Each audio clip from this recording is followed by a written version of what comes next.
Vous le savez, ici on parle vélo sous toutes ses formes. Alors si je vous disais qu'il existe en France une fédération qui vous fait vivre cette passion toute l'année partout en France. La Fédération Française de Cyclotourisme, FF Vélo, à ne pas confondre avec la FFC.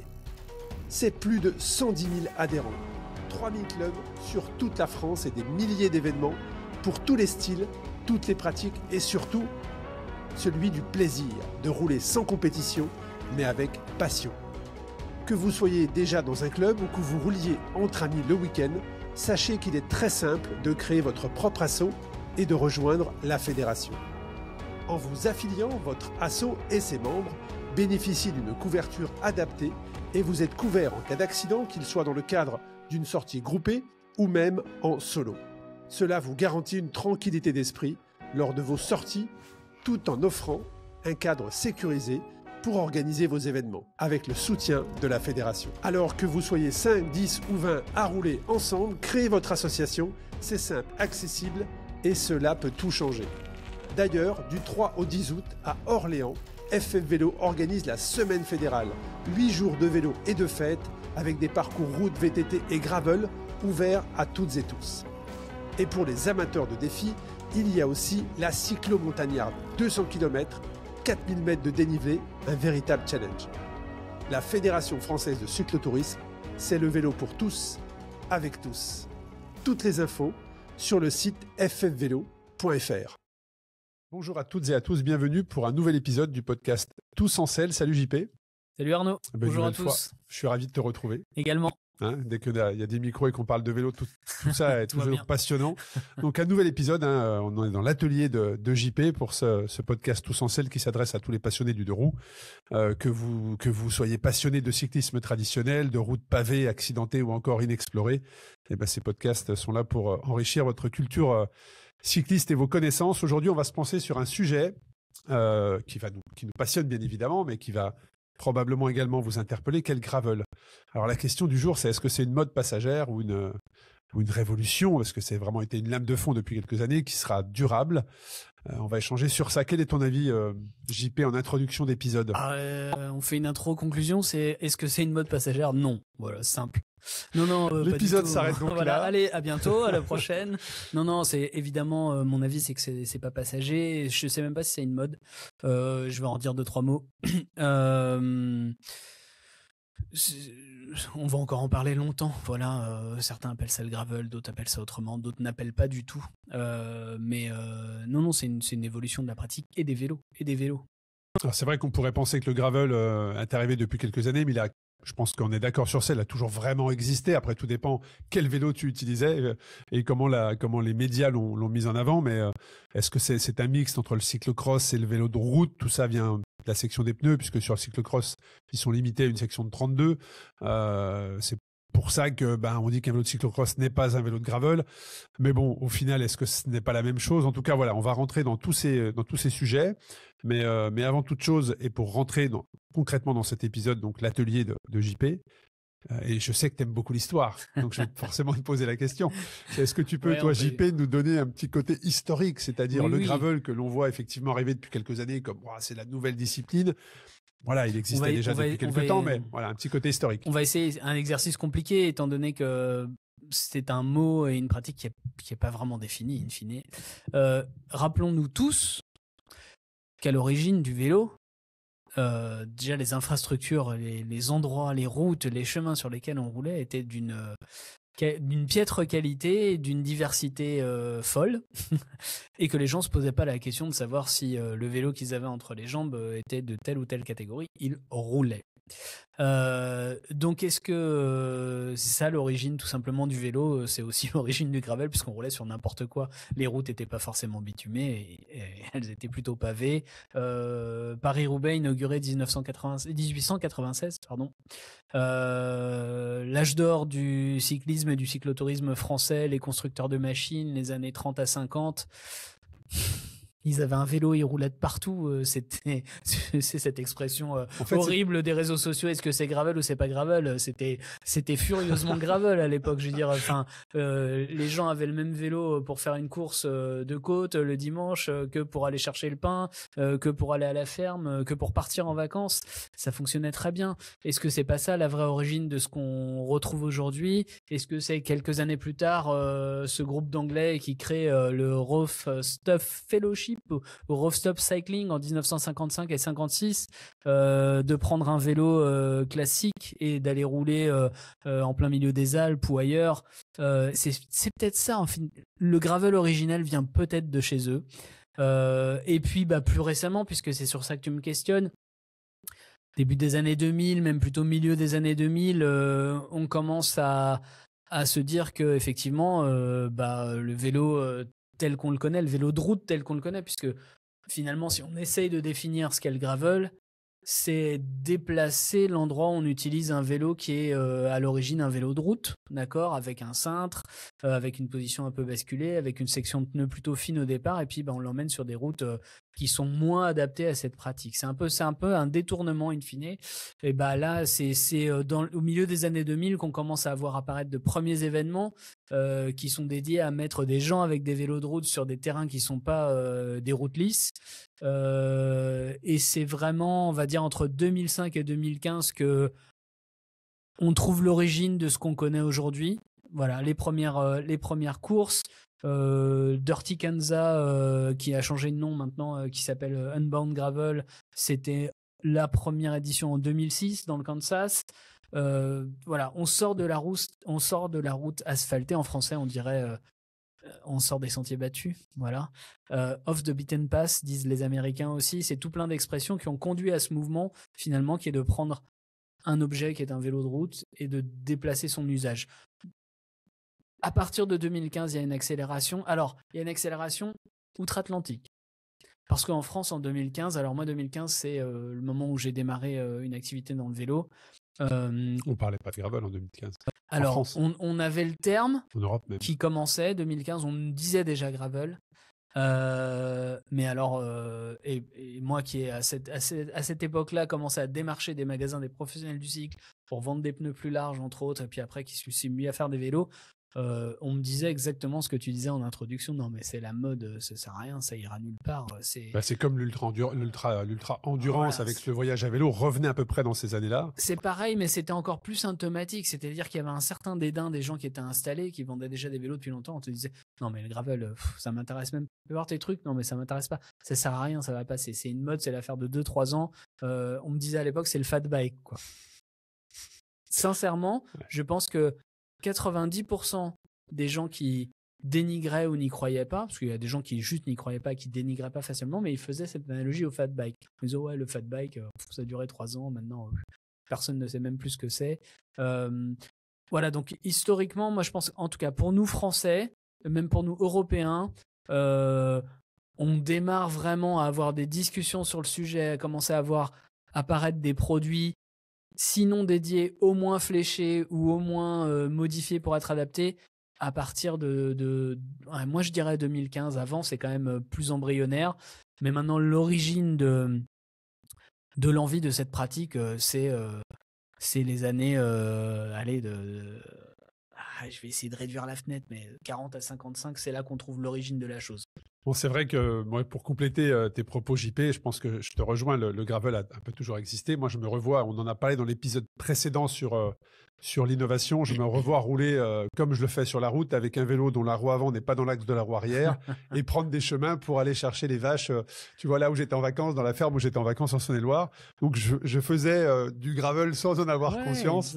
Et c'était, comme tu l'as dit, sacrément gravel. Alors moi, je pense qu'il y a deux choses. Il y a effectivement le territoire, le continent nord-américain, où ils ont les espaces pour faire du gravel avec des pistes, des vraies pistes, qu'on n'a clairement pas. En tout cas, là où j'ai posé mes roues en France, je pense pas qu'on ait de comparatif avec les vraies pistes dont on parle aux US. Le réseau de chemin est différent, la nature de ces chemins est différente. C'est-à-dire que la consistance du sol est pas la même, la façon dont ils ont traité.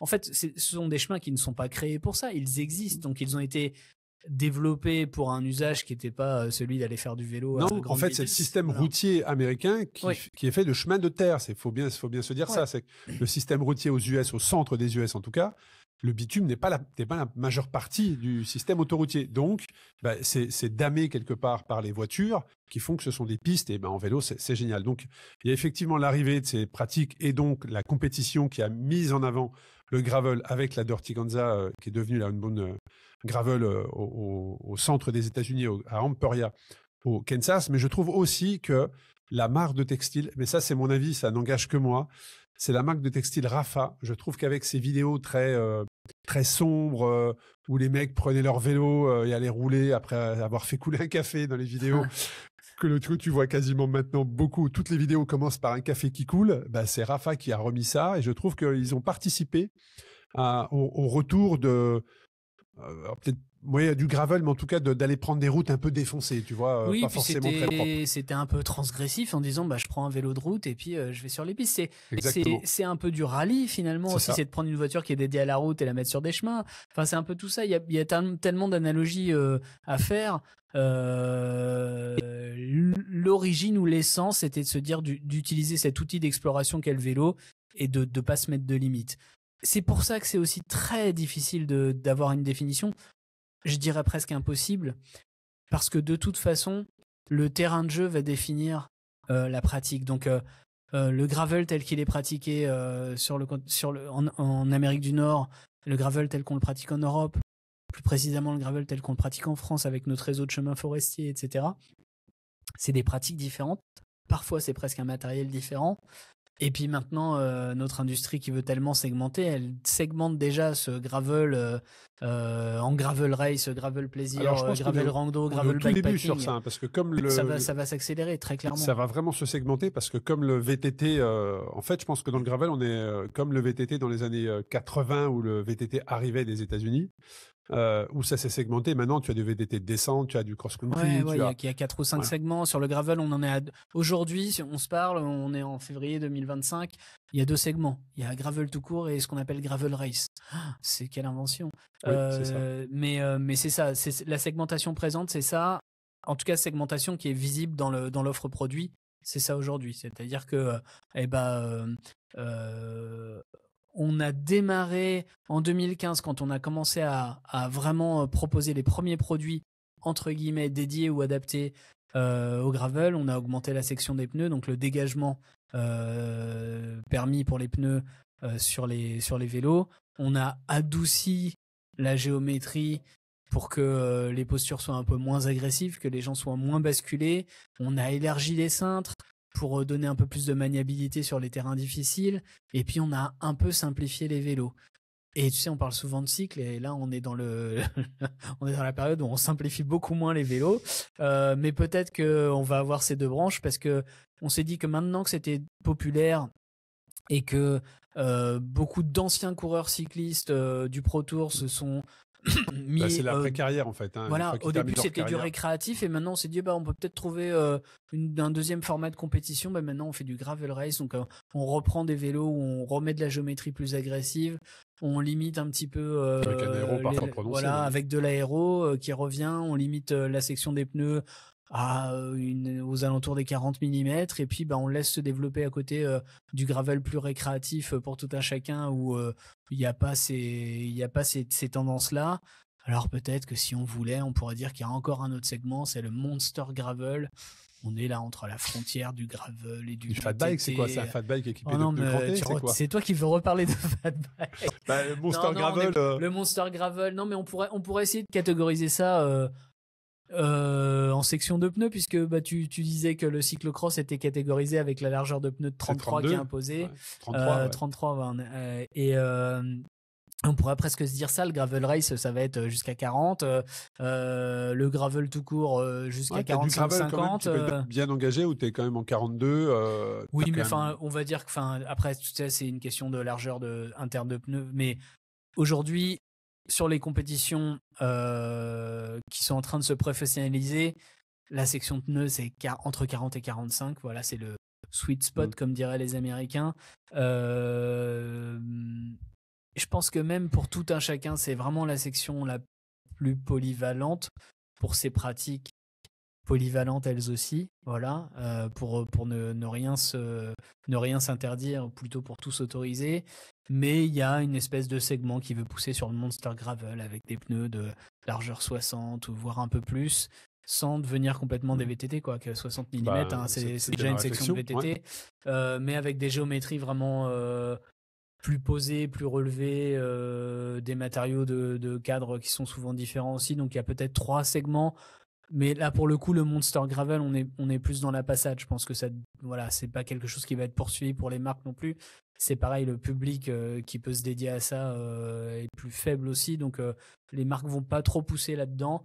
Par contre, la partie race, là, oui, c'est ce qu'on voit au quotidien aujourd'hui. C'est ce qui est en train d'être poussé par les marques. C'est ce qui pousse énormément, effectivement. Mais là, on est dans les facteurs clés de succès et de croissance du marché, hein. Alors, il y en a 2 voire 3. Hein. C'est effectivement la polyvalence, mais tu en as parlé.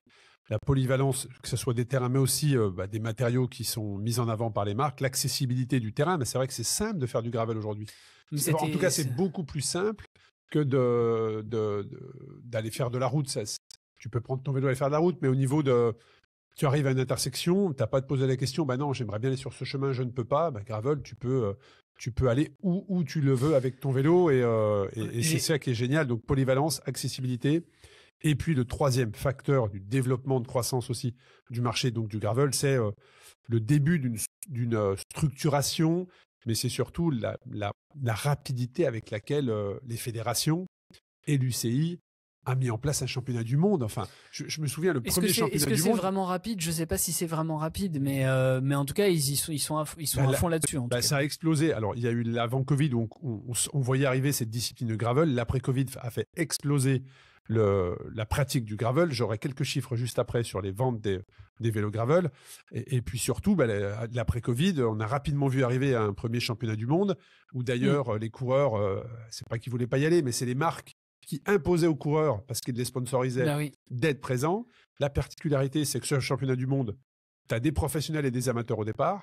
Tu as des courses UCI, c'est presque devenu des franchises maintenant, où tout le monde va aller se qualifier. Donc, ils sont, je ne sais plus combien de centaines au départ. Ils sont nombreux, il y a un facteur risque qui est important aussi. Énorme. Voilà.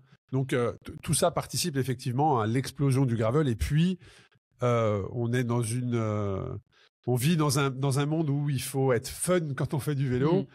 C'est très clairement très fun de faire du gravel. Oui, moi j'ai une anecdote sur le pourquoi ça marche. Je pense que je vais raconter quelque chose qui m'a moins marqué et qui m'a convaincu que c'était intéressant d'avoir un vélo capable, en fait, parce que c'est ça, hein, un vélo gravel, c'est un vélo qui est capable. Il est capable d'être rapide sur la route, il est capable d'être rapide sur un chemin, il est capable de nous permettre de ne pas rester à l'entrée d'un chemin en disant ça passera pas. C'est ça. C'est cette ouverture, c'est cette universalité. Et d'où la possibilité de se dire tiens, le chemin a l'air très sympa, ou j'ai envie de passer par là, j'y vais. Quand j'ai lancé mes premiers vélos, 2016 ou 2017, j'avais fait ce que j'appelais le MR4 Tour, où j'avais 2 vélos que j'ai prêtés à plein de gens qui ont fait tout plein de courses d'ultra distance, qui étaient des fois à la limite du VTT, etc. Et donc, j'avais fait un appel à candidature. Et un jour, j'ai quelqu'un qui vient à moi et qui est vraiment l'archétype, sans que ça soit péjoratif, l'archétype du coursier. 1m60, 45 kg, le jockey. Voilà. Habitué à rouler avec un plateau comme ça, enfin bref. Et puis, avec chargé de tous les a priori, de tout ce que tu peux avoir accumulé quand tu es un nourri au club cyclo, voilà, un bar par kilogramme dans ton pneu, etc. etc. Et donc, il vient, donc moi je fais des vélos en métal. En l'occurrence, ces vélos-là, c'était de l'acier inox, donc premier truc, ils soulèvent. Parce que forcément, ça doit être c'est le réflexe du cycliste d'ailleurs. Donc tout ça, c'est un monoplateau. Enfin, on les fait tous, hein, voilà, tous les a priori. Tout. Bon, le gars s'était déplacé quand même. Il venait à l'époque, j'étais encore en région parisienne, et il venait de quelque part autour de Chambéry, je crois. Donc il avait fait de la route. Et puis moi, il était hors de question que les gens partent sans avoir essayé le vélo, voir si on s'entendait. Voilà, il partait pour une TCR hein, là quand même. Voilà. Et donc je dis tu sais, au lieu on discute, c'est bien, mais maintenant tu prends le vélo et puis tu vas faire, je sais pas, 50 bornes autour de la maison. Donc il part avec le vélo et ses a priori. Et la première chose qu'il me dit quand il revient, enfin déjà, il enlève son casque et qu'est-ce que je vois ? Je vois un sourire d'enfant. Ça m'a touché, tu peux pas savoir. je me suis dit, je fais quelque chose d'intéressant parce que là, il est venu avec la moue et des a priori, il revient avec un sourire incroyable et il m'a dit un truc. Il m'a dit, j'étais sur la route, j'essayais de rouler comme avec mon vélo de route et tout à fond la caisse. Et puis à un moment, j'ai vu un escalier, 4 marches, et après il y avait un chemin. Et bon, j'y suis allé, j'ai descendu l'escalier avec mon vélo, j'ai fait le chemin, j'ai traversé la forêt, il est revenu, il y avait de la boue, il y avait du machin, il m'a dit, mais j'avais oublié que je pouvais faire du vélo comme ça. Et c'est ça que je trouve absolument formidable, et je pense que c'est, de manière inconsciente, un gros facteur de succès de ces vélos-là, c'est que tu n'es plus limité. Ça ouvre des portes, effectivement, tu peux rouler vite sur la route, tu peux rouler vite sur un chemin, surtout tu peux aller dans ce chemin sans te dire que ça va pas tenir la route, que je vais casser, que je vais crever, etc. Ça, pour moi, c'est le facteur. C'est cette universalité, cette capacité du vélo. Voilà. Bah, c'est vrai que ça te donne accès à... Alors déjà, quand tu fais du vélo, tu aimes la nature. Tu as une sensibilité, en tout cas. On imagine. À la nature qui est quand même présente, mais là, tu rajoutes encore une couche de se dire, je peux rentrer dans cette forêt. Ouais. Puis je sais même pas où elle va ressortir, mais c'est pas grave en fait. Je prends le chemin et c'est vrai que ça augmente la sensation de liberté, de connexion à la nature. Pourquoi tu as certaines épreuves qui ont eu du succès? C'est parce que tu finis avec 1 centimètre de poussière sur toi et tu as la sensation d'être un aventurier de dingue. C'est ça. Alors que tu as juste fait 60 bornes en vélo, mais tu as de la poussière partout, tu enlèves tes lunettes, tu es marqué. Et c'est ce qui a fait le succès de certaines épreuves, c'est justement de se dire, waouh, mais moi aussi je veux être sale comme lui, tu vois. Ouais, c'est ça, parce que c'est vraiment, du coup, il y a un dépassement de soi plus marqué. Il y a aussi plus de, c'est accessible à tout le monde en fait, et c'est pour quelqu'un qui n'est pas professionnel, ce qui, je pense, constitue la majorité des gens qui nous écoutent aujourd'hui, mais aussi la majorité des gens qui pratiquent le vélo, avoir un vélo qu'on met dans la case gravel, si on veut, parce qu'on va aussi parler de vélo all-road, mais en tout cas, avoir un vélo capable, avec des pneus plus larges, avec une géométrie légèrement plus relaxe, pour 99% des gens, ça permet de rouler aussi vite qu'avant avec leur vélo full mode Tour de France. Ça permet de faire quasiment la même performance dans 90% des cas, mais ça permet en plus d'avoir aussi une performance et une expérience avec le même matériel sur un autre terrain, sur plein d'autres terrains en fait, parce que tu voyages en France, les chemins forestiers sont pas les mêmes en Auvergne-Rhône-Alpes que je sais pas dans la campagne Tourangelle, c'est pas la même chose. C'est pas la même chose, donc c'est des expériences différentes et c'est pourtant avec le même vélo. Si tu vas en Sicile, si tu vas en Italie, les chemins blancs, si tu vas aux États-Unis sur ces grandes pistes énormissimes, c'est pas la même chose. Et la Dirty Kanza et les autres épreuves, ou alors il y a une épreuve maintenant en Islande, tu sais aussi. Oui, Arif. Voilà, et c'est des paysages incroyables, accessibles avec le même vélo. Donc ça, c'est juste génial. Et en fait, c'était presque un problème pour cette industrie. C'est-à-dire qu'attends, tu fais tout avec le même vélo. Attends, tu veux dire que je vais pas vendre de vélo? On va en parler après. Voilà. On va en parler après. La segmentation, elle vient aussi de là. Hein. Il est temps de faire une petite pause dans cet épisode. C'est l'heure du ravito. Et qui de mieux que Meltonic pour nous accompagner? Meltonic, c'est la marque française qui mise sur le naturel pour booster nos performances, que ce soit en pleine course ou lors de nos entraînements. Créé en 2014 dans la mielerie familiale, Meltonic a révolutionné la nutrition sportive avec le tout premier gel à base de miel, plantes toniques et huiles essentielles. Chez Meltonic, l'objectif est de montrer qu'on peut aller plus loin, plus fort, sans jamais trahir son corps ni la planète. Leur mission est simple, vous aider à donner le meilleur de vous-même, naturellement. Parmi les ambassadeurs, Pierre Rolland, ancien coureur cycliste professionnel, 13 Tours de France au compteur, 2 victoires d'étape et une passion assumée pour les purées toniques salées à la noix de cajou Meltonic. Rendez-vous sur le site meltonic.com afin de découvrir tous les produits qui vous accompagneront sur vos prochaines sorties. Juste avant, tu disais que c'est une discipline qui est accessible à tous. Oui. Mais à l'inverse, est-ce que tous les pays, enfin comment dire, toutes les surfaces sont-elles accessibles au gravel? Parce que ce que je veux dire par là, c'est que on est tombé, je trouve parfois trop facilement dans le piège de dire ça c'est une épreuve gravel. Et en fait, non, c'est du VTT. En fait, Ouais, ça tape tellement. Tu vois ce que je veux c'est en dire? train Faut de bien s'en- faire la différence C'est certainement en train de s'assainir. Toi, en tant que tu as un regard différent, bien sûr, en tant en tant qu'organisateur de qu'organisateur. course. Ouais. Moi, de mon point de vue et avec la veille que je peux mener sur tout ça, je pense que ça va s'assainir. Je le vois déjà. C'est-à-dire qu'effectivement, on reparlait de ce tour que j'avais fait. Moi, j'ai des gens qui ont fait la French Divide au début avec mes vélos. En gravel? Ouais, c'était pas l'idée. La French non. Divide, c'est une voilà. Mais maintenant, si tu regardes la French Divide, les dernières éditions, il y a une majorité de gens en VTT. Ouais. Il vient d'y avoir l'Atlas Mountain Race qui vient de se terminer il y a Exact. quelques jours à l'heure où on se parle là. Certains Il y avaient avait des cadres de VTT avec des guidons de route, en fait. Enfin, ils avaient Voilà, il y aménagé a leur des vélo. gens qui avaient des gravels, il y a des gens qui avaient des gravels avec des fourches suspendues. Exactement. Mais une majorité des vélos, c'était des VTT. Ouais. Et bien leur on a pris d'utiliser ce vélo-là, c'est celui qui est le plus adapté. Après, on est tous différents, mais je pense que c'est en train de s'assainir de ce point de vue-là. Et on parlait de l'accessibilité, tu parlais du Covid aussi. Il y a plein de gens qui sont sur des vélos aujourd'hui parce que les vélos de type gravel existent, parce qu'il y a énormément Alors là, de néo-pratiquants Oh. à qui ce type de vélo, ce type de vélo a permis de se mettre au vélo parce que c'est plus accessible d'un point de vue de la position, d'un point de vue de la simplicité, voire des fois de la rusticité du matériel qui permet de peut-être d'en prendre un peu moins soin, d'être un peu plus négligent, mais de le maintenir plus facilement. C'est une force. Et puis, ça a perturbé tous les marchés Complètement. parce qu'on a perdu cette exclusivité du vélo de route. C'est-à-dire que on était dans un club très fermé où il fallait ton lycra comme si, la sortie de 50 bornes le matin à 42 moyenne, avant le poulet et le gigot du dimanche midi. Tu vois, on a perdu ce truc-là. C'est moins exclusif le vélo depuis qu'il y a ces vélos-là. C'est moins exclusif. Pour moi, c'est exclusif. Pour moi, c'est bien. Ouais, carrément, complètement. Il y a un peu plus de communautés qui se sont créées justement.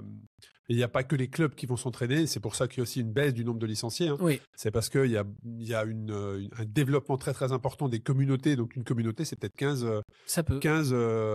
mecs, 15 nanas qui vont rouler ensemble, qui sont pas licenciés, mais qui prennent un plaisir à aller rouler chaque semaine ensemble. Mais juste avant qu'on revienne sur les épreuves dites gravel et la limite justement avec le VTT, tu parlais des chiffres. Alors justement, j'ai quelques chiffres. En 2023, déjà je te rejoins, le point d'entrée aujourd'hui des personnes qui découvrent le vélo, ou en tout cas qui ont envie de faire du vélo, c'est le gravel. Ouais. C'est un vélo gravel. Et en 2023, donc c'est des chiffres, on est en février 2025 au moment où on enregistre, mais en 2023, il y a eu une augmentation de 33% des ventes de vélos gravel.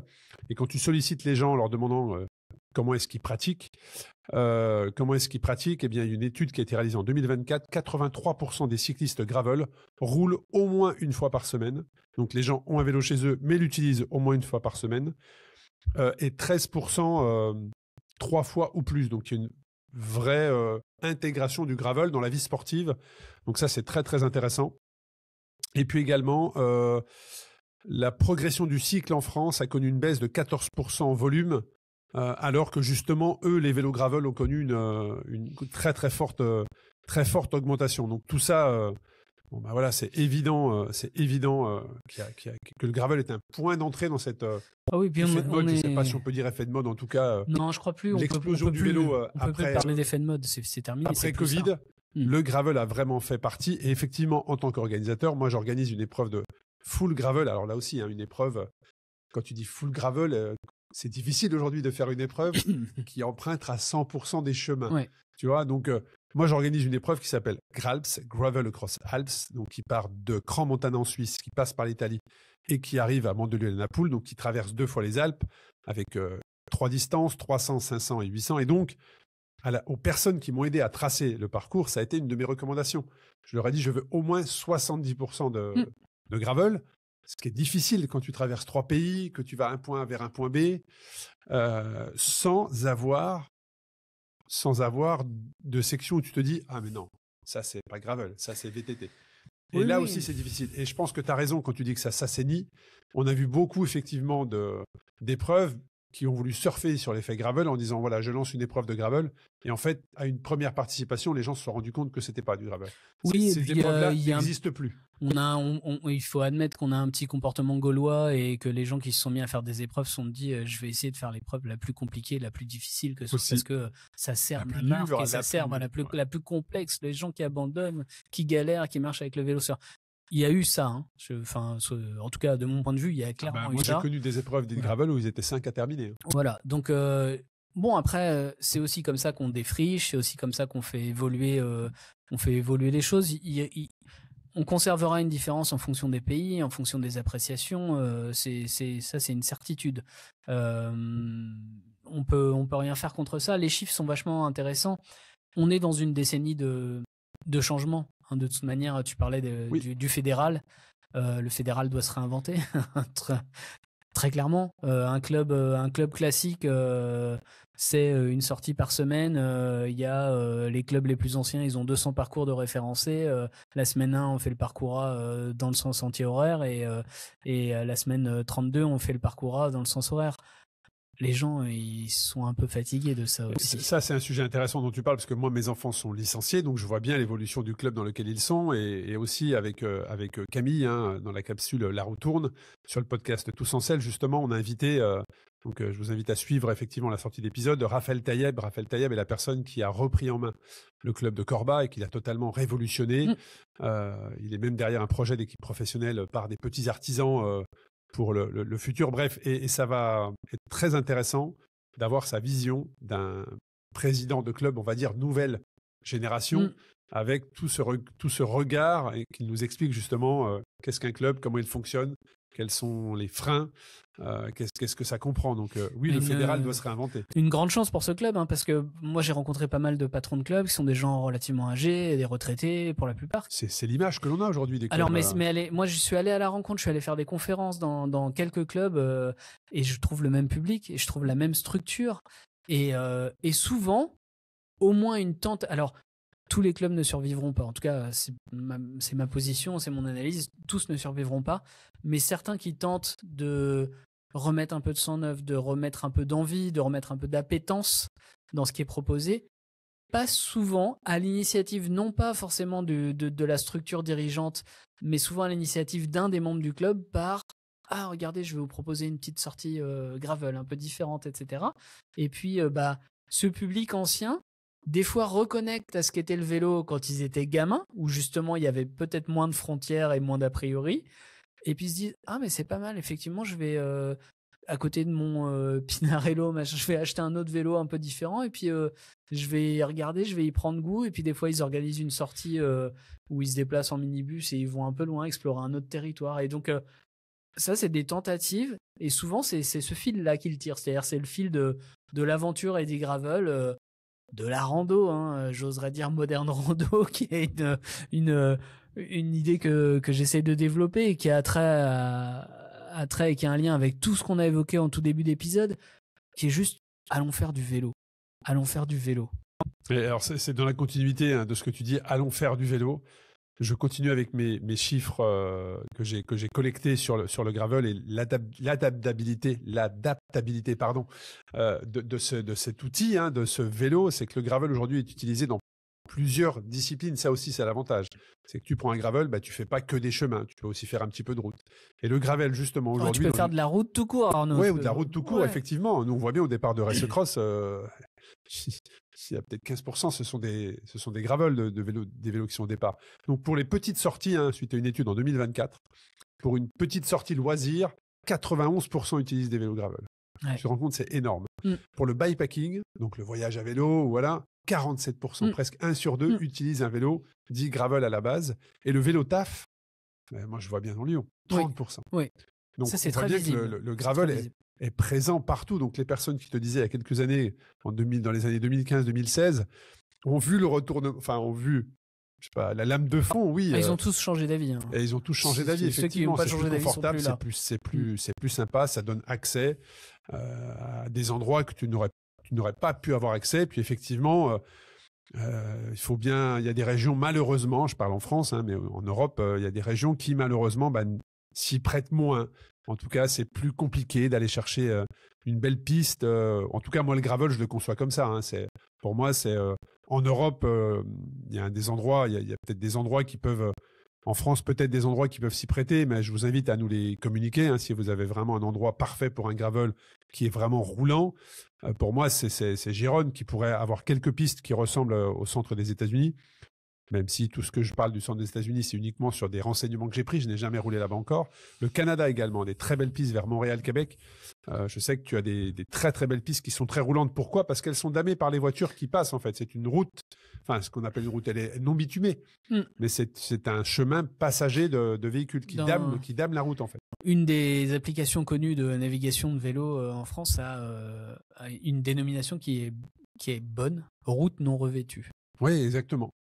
Mais c'est route tout à fait non ça. revêtue, c'est très bien. Moi, je trouve qu'en France, on est vraiment pas on a un territoire de jeu, un terrain de jeu qui est formidable. Moi, pour être dans le Puy-de-Dôme, je trouve que les chemins forestiers permettent complètement une pratique. Alors oui, il y a aussi la GTMC qui est plus accidentée, mais à côté de ça, il y a plein de chemins forestiers.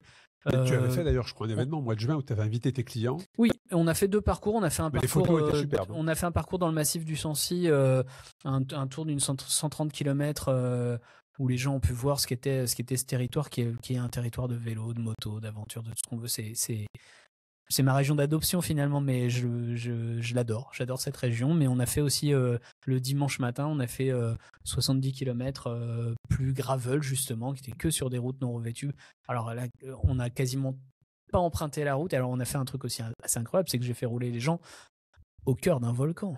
Moi, quand j'ai vu les photos que tu as publiées, Le je me suis volcan dit... de l'Antégie, pour ne pas le citer, voilà, on a eu le privilège de rouler à une trentaine de vélos au sein du volcan, autour de la cheminée originelle du vélo, sur la Pozzola. Donc c'était une surprise pour les clients qui ont adoré, parce que c'est incroyable de se dire qu'on peut rouler avec un vélo dans un paysage pareil. Et après, on a fait ces chemins forestiers, etc., dans lesquels on peut rouler vite. Alors oui, c'est variable selon la région, mais en France, on a un vrai terrain de jeu. C'est pas ces grandes pistes ultra large, mais c'est pas non plus que du single track ou que du chemin complètement défoncé. Il y a un peu de tout. Et puis oui, des fois il y a un VTT, c'est plus adapté, mais il y a de quoi quasiment dans tout. J'ai pas trouvé une région où si j'ai bien un client qui me dit qu'en Corse c'est difficile de faire du gravel et qu'il faut faire du VTT. Mais est-ce que c'est vrai ? Je suis pas allé constater moi-même, j'en sais rien. Écoute, la Corse reste quand même un bon terrain de jeu qui est quand même bien pentu probablement. Ouais. Après, j'ai pas encore vu d'images de sentiers à l'intérieur, mais c'est vrai que quand j'ai vu tes photos en tout cas sur ce que tu as fait avec tes clients, je me suis dit mais ça mériterait une course de gravel. Les photos sont la terre rouge, tu vois, cette terre rouge.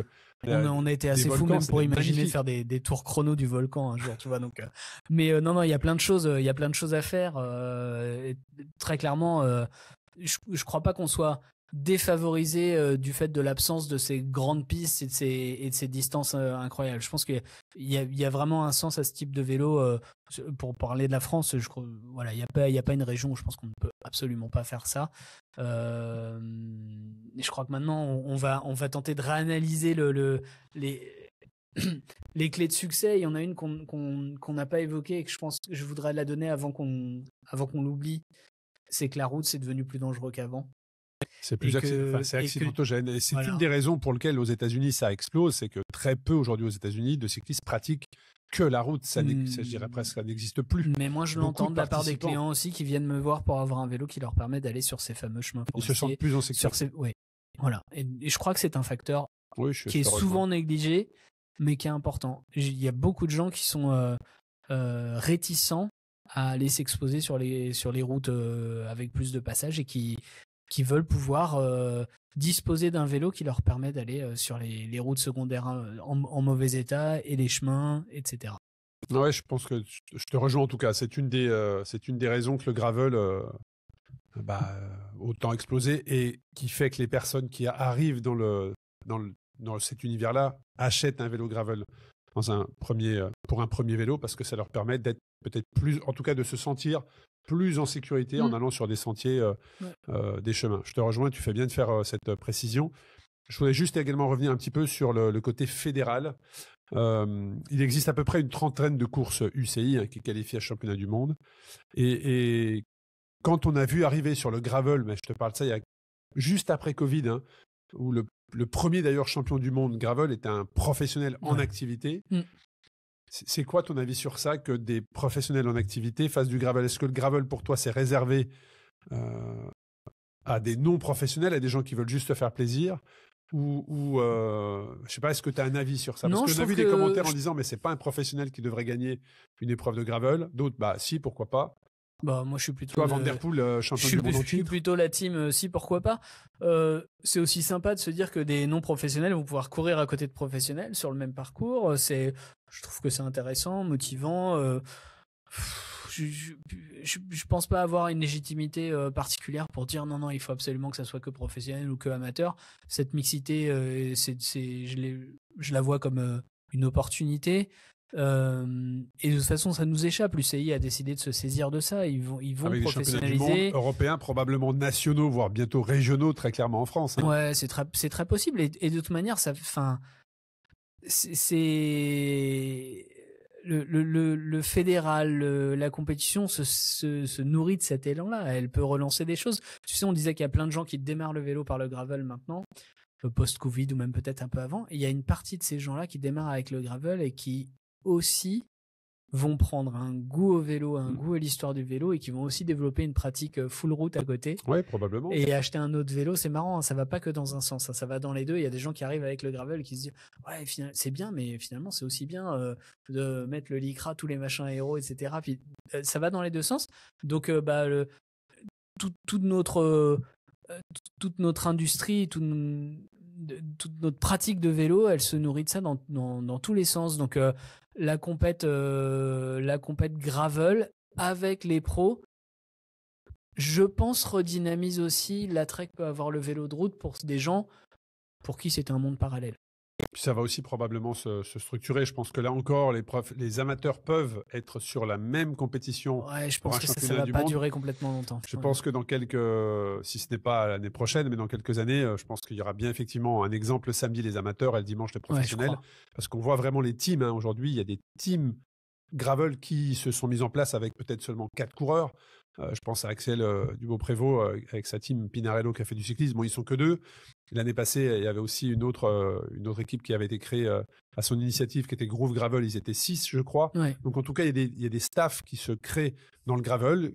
C'est des gens qui font que ça toute l'année. Hein, donc, il y a des tentatives. C'est encore complexe d'un point de vue des teams qui sont beaucoup plus petits, bien évidemment, que des routes, que des team routes. Mais en tout cas, voilà, on sent qu'il y a une vraie professionnalisation du gravel aujourd'hui et que il y a des teams qui sont dédiés uniquement au gravel. Et donc tout ça me fait partie auprès des spectateurs, mais aussi de l'industrie à cette nouvelle tendance.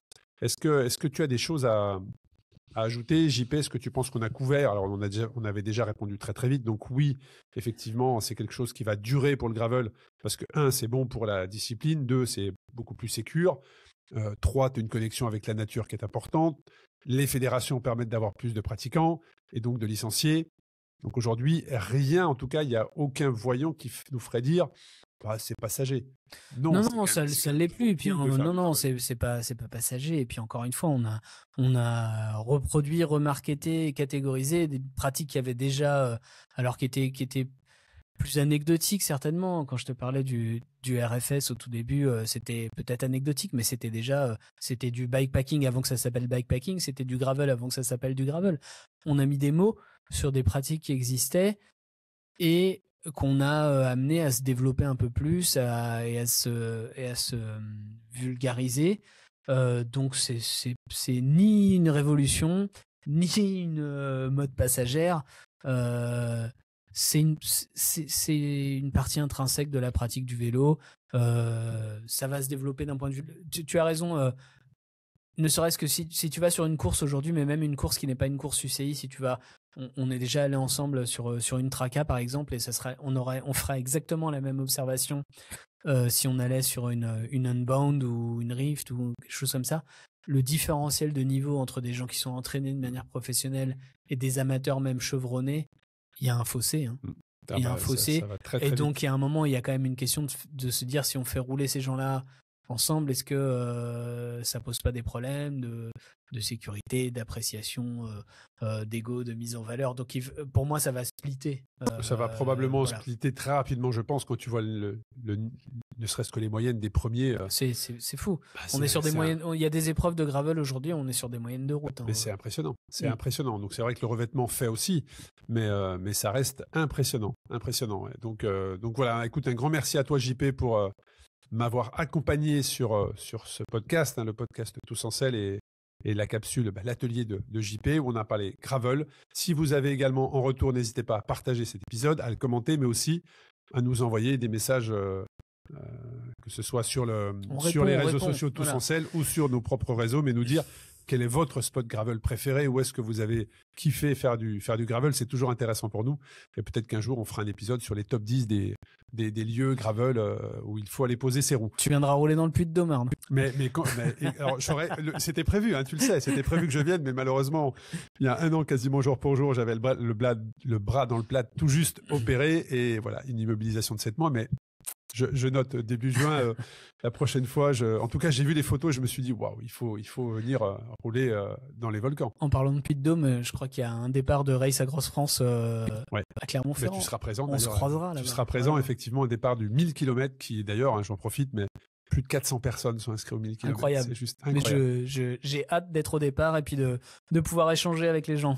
Plus de 400 personnes au départ du 1000 km, donc qui va relier Clermont-Ferrand, la Côte d'Azur, Mandelieu, la Napoule, devant le devant le centre sportif, le Palais des Sports, la Maison des Sports à Clermont-Ferrand, et tu seras présent, donc vous pourrez voir JP. Préparez vos vélos, je vais inspecter. Préparez vos vélos. Attention à la section des pneus et surtout combien de pression vous allez mettre. Un grand merci JP et à très bientôt pour un nouvel épisode du podcast Tous en Selle. Merci.